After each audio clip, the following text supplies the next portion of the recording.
pleasure to introduce my dear friend, who is also happens also to be an amazing scholar, Anna Casaglia. She is professor at the University of Trento in Italy, and she teaches at the School of International Studies. And she focuses, of course, on borders and the environment. And she is the past president of the Association of Borderland Studies, and it's thanks to her also that we can hold those type of events. It's thanks to the association. So I don't want to take much time of her time, but I really wanted to say how much this woman is an amazing woman, a dear friend, and an extraordinary scholar. Well, a little bit of expectation after this introduction. Okay. Good morning, everyone. Thanks for being here. I'm very glad of being here. It's my second time in Montreal for the conference. And thanks Elizabeth and the team for organizing this amazing reunion of border scholars. I am starting with a shameless promotion of the association. I'm not the president anymore, so I feel lighter in doing that. A lot of people here know the association already. A lot of people here are members or they're part of the board even. But in case you don't know it, there's a QR code and you can access the website of the association. That is the only, as far as I know, association, international association, multidisciplinary association of borderland studies. It was founded in, like me, in 1976. Initially with a focus, so we'll have the 50th anniversary next year. It was born with a focus on the US-Mexico borderland especially, but it has grown and evolved over years, and now it brings together scholars, researchers, and also professionals, activists from across the globe.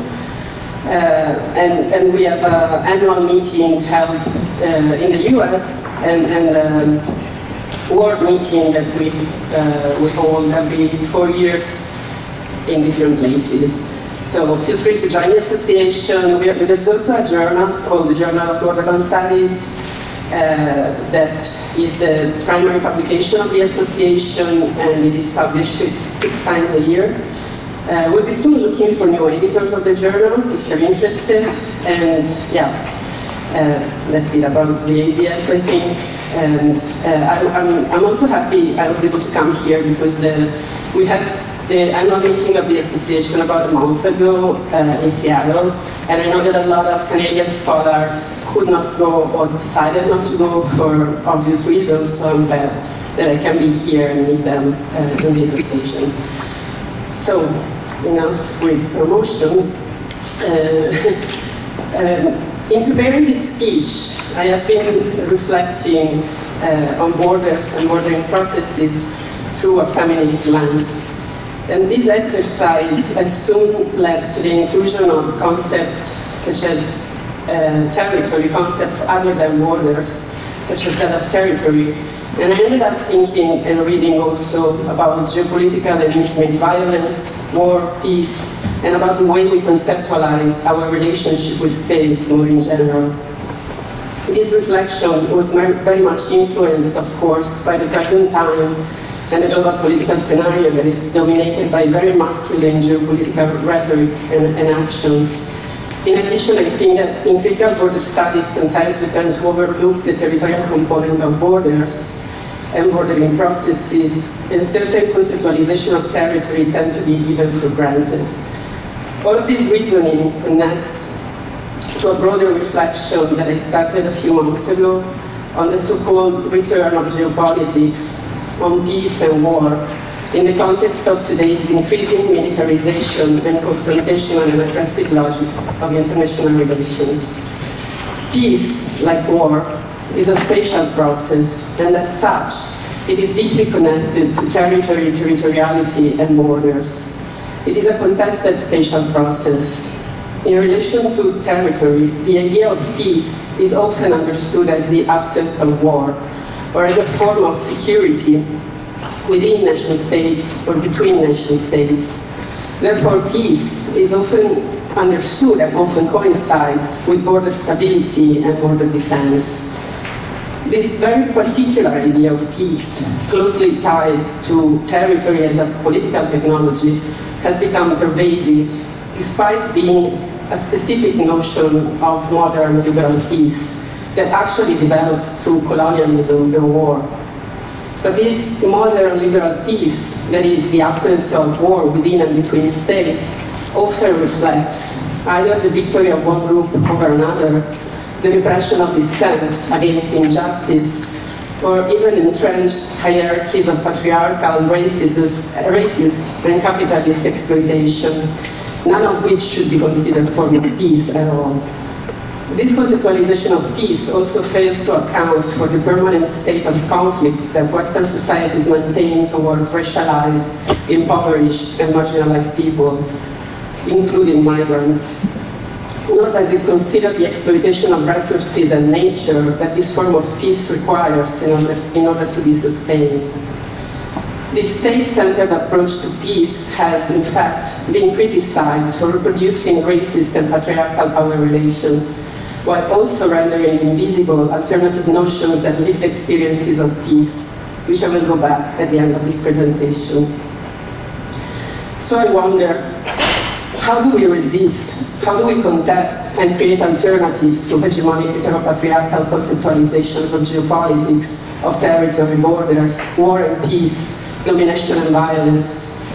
In this presentation, I'll try to take you to a journey along these different but interconnected concepts, and the way in which feminists and the colonial literature has been able to open up spaces of resistance, rethinking, and contestation.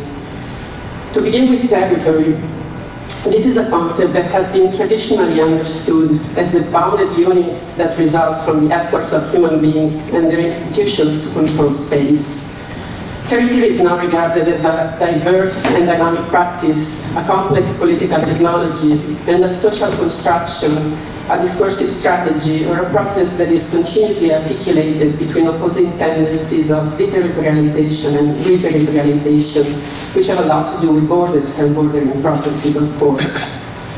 The literature has therefore increasingly acknowledged the materiality of territorial power as something that can be experienced and inhabited across multiple dimensions, instrumentalized for specific purposes, or understood as a resource that may provide value to those who monitor it, dwell within it, or move through it.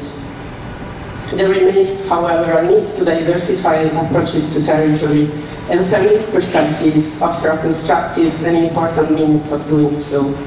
And here I'm referring a lot to an article that came out in 2020 by Jacqueline Squadron and Thornton Ford, in thinking through territory with a feminist gaze. As most people in the room probably know, territory is at the core of our borders. Feminist literature and broader feminist movements have consistently advocated for transcending boundaries, whether concerning corporeal politics, intimacy, the emotional and affective qualities of space, and the resulting dynamics of power, justice, and knowledge production. As interest in territory has grown, so too has the body of intersectional work seeking to account for the voices of women, minorities, bottom-up perspectives, and the non-human. This expanding body of scholarship interrogates the various articulations of space, scale, and methods through which political geographers can not only engage, as well as the multiple voices, narratives, materials, bodies, and experiences that are embedded and entangled with them. This shift towards centering historically marginalized subjects also prompts a broader disciplinary reflection on which academic voices are enabled or silenced in shaping conversations around key concepts, including borders and territory, war and peace. One compelling attempt to re-narrate constructions of territory and borders can be found in Juliette Faux's animated Lego video, a response to the 2014 AAG Author Meets Critic session on Stuart Eldon's book, The Birth of Territory. Who are you? Asks the Lego figure representing Elden, as a group of female characters interrupts the scene. We are all the women you keep leaving out of history. The only ones here are raped, buried alive, or killed, they reply. Here, the disruptive presence of marginalized subjects forces us to question who gets to tell these stories, and who gets to decide which people or places are represented or erased. We can contest state-centered territorial narratives centered on monitoring, control, delimitation, and calculation by embracing more embodied understandings of territory.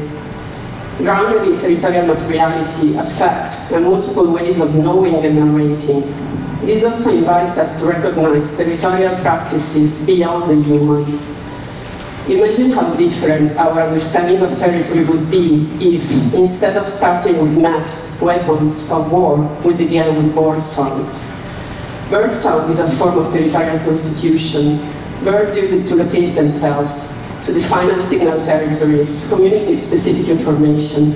It demonstrates clearly that the creation of territory is not a uniquely human activity, and that much can be gained by expanding our ontological frameworks.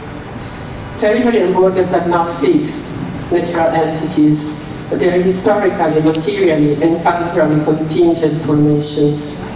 Despite the widespread recognition of the multiplicity of territory, the bodies that traverse it and the stories that constitute it both remain marginal, especially when it comes to the intimate intersections between territoriality, bordering, and violence, and the connection between geopolitical and intimate experiences of violence.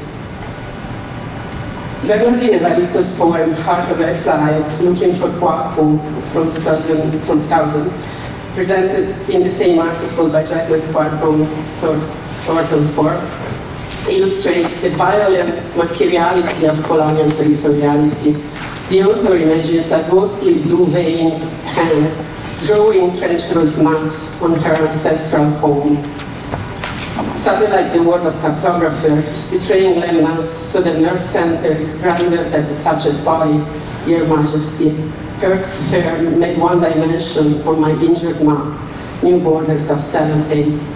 Bernardine Evaristo not only evokes the subjugation of the colonial body to the geopolitical nervous center of the empire, but also exposes cartographic violence and the physical and symbolic injuries inflicted through territorial power. Language too matters. The names and linguistic practices of minoritized and diasporic bodies are essential to the political geographies of territory and borders. They speak about and from the violence of these processes, forcing us to acknowledge it. Feminist geographers have long theorized the connection between forms of violent oppression and intimate emotional and psychological dynamics, reflecting on the concepts of intimate and embodied geopolitics. Think about the concept of cuerpo territorio, body territory, elaborated within feminist, decolonial, and indigenous Latin American scholarship. It articulates how the diffused use of geopolitical violence also reinforces oppression and insecurity thanks to its presence in the everyday intimate sphere.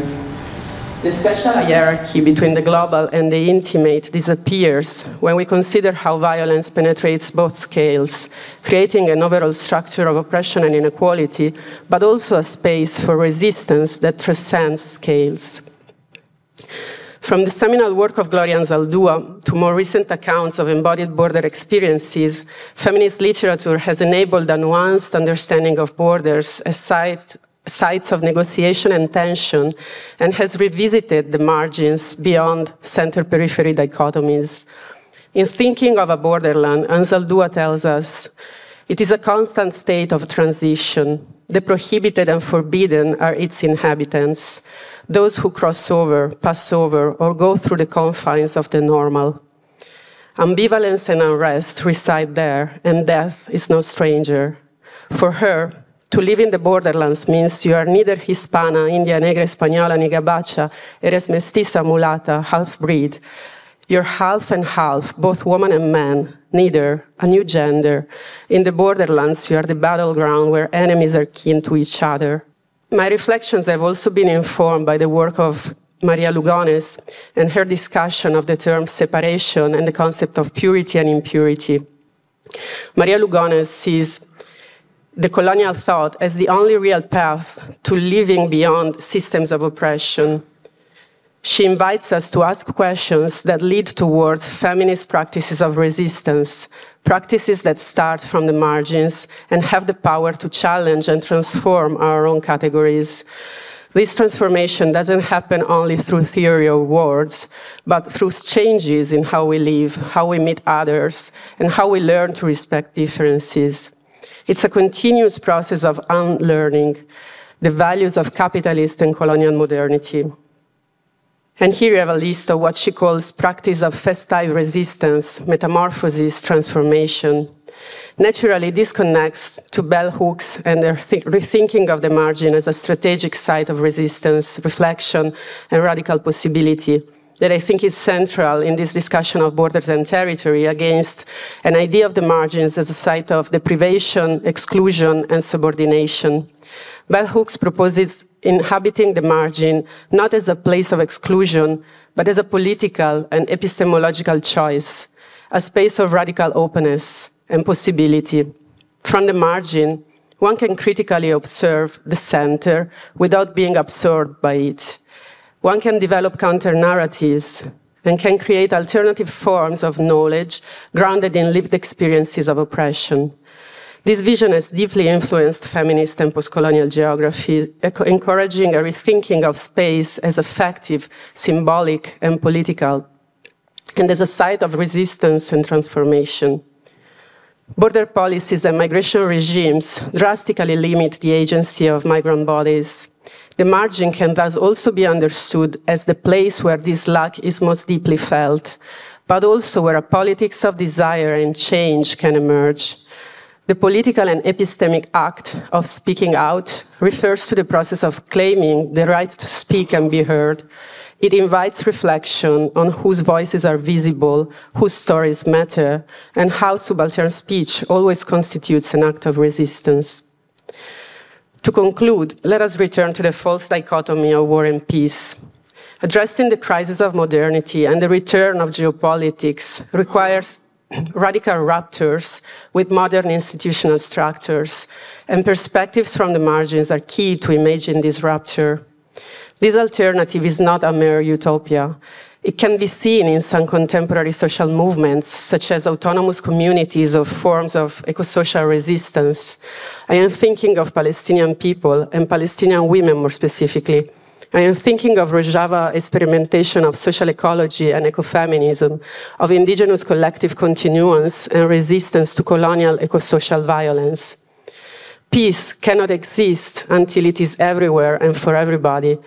Justice or peace in one place should not come at the expense of life and dignity elsewhere. This is contained in the feminist and ecofeminist principle that justice is indivisible and struggles are indivisible. Thinking from the margins and acknowledging the political subjectivity of marginalized subjects and their resistance means to give attention to the intimate geographies of colonial violence as they are lived and experienced in everyday life. This also brings the intimate, everyday, embodied, and sensory world of the colonized to the fore as spaces of gendered resistance to captivity and erasure. And I want to conclude citing Sarah Ihmoud from her article titled On Love, the Palestinian Way, Kinship, Care and Abolition in Palestinian Feminine Praxis, as an example of how we can rethink and narrate the margins from a feminist perspective. Sarah Ihmoud writes, "And why, dear reader, do I choose to write about love? I am choosing to write about love because I am exhausted by the quiet terror my people endure each day in occupied territory.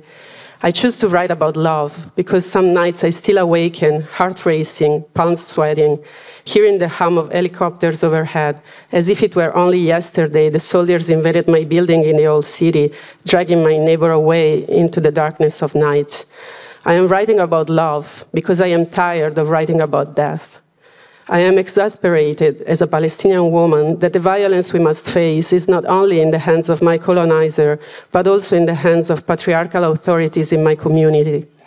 I want to write about my sisters and their will and their struggles to survive. I am writing about love because I want to write about how we get free. Thank you very much.